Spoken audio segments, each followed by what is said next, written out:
There are certain items we keep in our homes that we think are merely decorative or useful, not realizing they are portals into other dimensions or vessels for malevolent spirits. Today, we're going to tell you the story of one such object. An antique mirror rumored to be possessed by a demon, and here, the terrifying accounts of those who claim to have experienced its sinister presence firsthand. It all started with whispers in the attic. The old house creaked and groaned, just like any century-old home would. But something stopped her. Maybe it was morbid curiosity, maybe it was fear, but whatever the reason, she didn't destroy the mirror.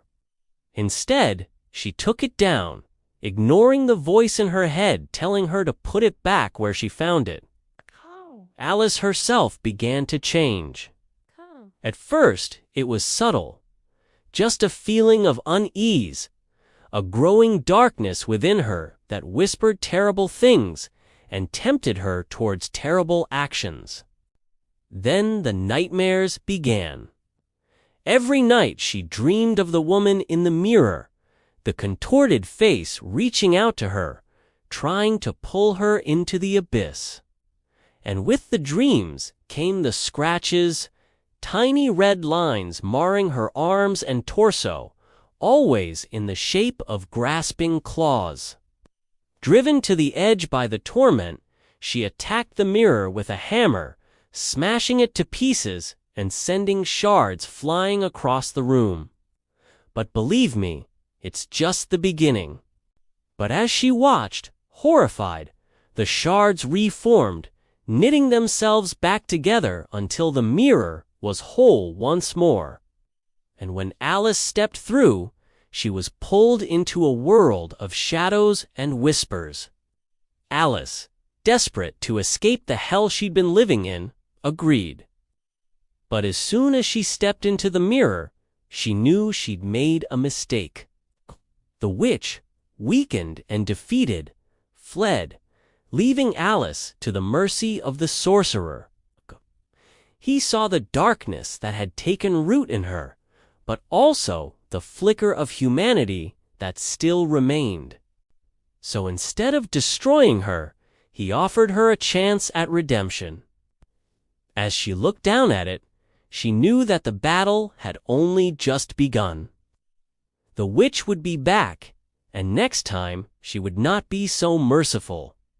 There, she met the woman whose face was trapped in the mirror, a beautiful, tormented soul who had been imprisoned by a jealous witch centuries ago. She picked up the mirror shards and flung them into the fire, watching as the flames consumed the last traces of the witch's magic. She traveled the world, spreading hope and healing, all the while knowing that the witch was out there, gathering strength for her eventual return. The mirror was gone, but the threat remained. Until next time, stay safe and keep your mirrors clean, because you never know what might be hiding in the shadows. Alice knew that the witch would find another way to return, and she would be ready. The witch had used dark magic to bind the woman's spirit to the mirror, twisting her form and turning her into a vessel for evil. She would go for hours without speaking, then suddenly lash out in anger, her eyes wild and unfocused. For Alice knew that the witch would return, and when she did, the fate of the world would hang in the balance. Alice, grateful for the opportunity, chose the latter. She couldn't sleep, haunted by the face in the mirror, but Alice fought back. She screamed and clawed, trying to break free, but the witch's magic was too strong. Just when all hope seemed lost, though, something unexpected happened. A figure emerged from the shadows, a powerful sorcerer, who had been searching for the mirror For years, he battled the witch, his magic clashing with hers in a blinding display of power. And she couldn't eat, her appetite gone, replaced by a gnawing emptiness that mirrored the hollowness in her soul. Her family, worried for her sanity, decided to take drastic measures. They packed her things and drove her to a secluded cabin in the woods, hoping a change of scenery would help. But they were wrong. The witch would return, he said, and she must be ready. With that, he disappeared, leaving Alice alone to deal with the consequences of her ordeal. The face in the mirror leered at her, triumphant, and the whispers reached a fever pitch. She carried the mirror downstairs and into the living room where she placed it on a side table. But the scratches would fade throughout the day, leaving her confused and desperate for answers. Trapped in a house with a possessed mirror, Alice was losing her mind. The whispers grew louder, the scratches deeper, and the face in the mirror became more grotesque, more real. She could feel its presence seeping into hers, corrupting her from the inside out. She knew, deep down, that the mirror was somehow responsible, that it was feeding on her fear and growing stronger with each passing moment. She wanted to get rid of it, to banish it back to the attic where she found it. But as she looked into its depths, she saw not just her own reflection, but a twisted mockery of herself, a creature of pure evil wearing her skin. But one sound stood out above the rest, a whisper that seemed to say her name. When she pulled it free, the mirror revealed a grotesque face staring back at her, contorted in an eternal scream. Hade's eyes were wide and black, devoid of any humanity, and its mouth stretched into a silent snarl that promised pain. It was clear that whoever had lived in this house before them had been disturbed by what they saw in this mirror and tried to hide it away. But now it was out in the open, and there was no ignoring it. This happened only when Alice was up in her grandmother's attic rummaging through boxes of old clothes, furniture, and forgotten memories. It was here in this cavernous space, filled with dust motes dancing in the weak sunlight, that she first encountered the mirror. From that moment, the atmosphere in the house changed. Doors slammed shut, books flew off shelves, and objects moved on their own, seemingly drawn to the mirror like moths to a flame. And then there were the whispers. They grew louder, more frequent, and more menacing, circling Alice day and night.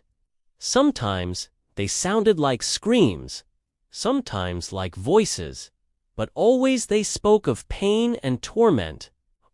She found it propped up against a wall, covered in a mothiton blanket. Alice felt a sudden urge to break the mirror, to smash it to pieces, and put an end to whatever evil it might contain. She didn't realize at the time that she had just unleashed a force she couldn't control. But it wasn't just the house that was affected.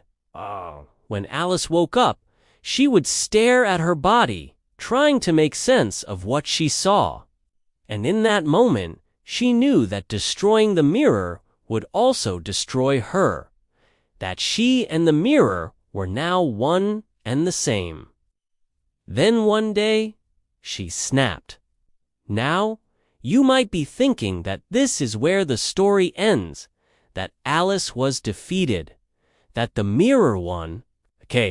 As the days passed, Alice became more and more erratic. The mirror followed her, appearing in a clearing, wreathed in mist, its surface a portal into another dimension. And now she was offering Alice a choice. Join her in torment, or take her place and become the new prisoner of the mirror. The witch, pleased with her new plaything, began to twist and distort Alice's form, turning her into a creature of darkness. And when he finally emerged victorious, he freed the woman from the mirror, releasing her spirit to finally find peace. He gave her a choice: to spend the rest of her days trapped in the mirror, or to live out her remaining years in the mortal realm, forever bearing the scars of her ordeal.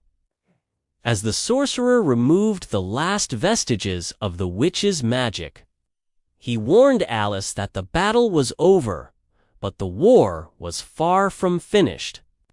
The mirror, now empty except for the faintest echo of the witch's magic, lay shattered at her feet. So Alice did what she had to do. As the years passed, Alice became a beacon of light in the darkness, using her experience to help others who were struggling with their own inner demons. And so the story ends, not with a neat bow, but with a promise of an even greater conflict to come. Thank you for listening to my story today. If you enjoyed it, please remember to like, share, and subscribe so you never miss an episode.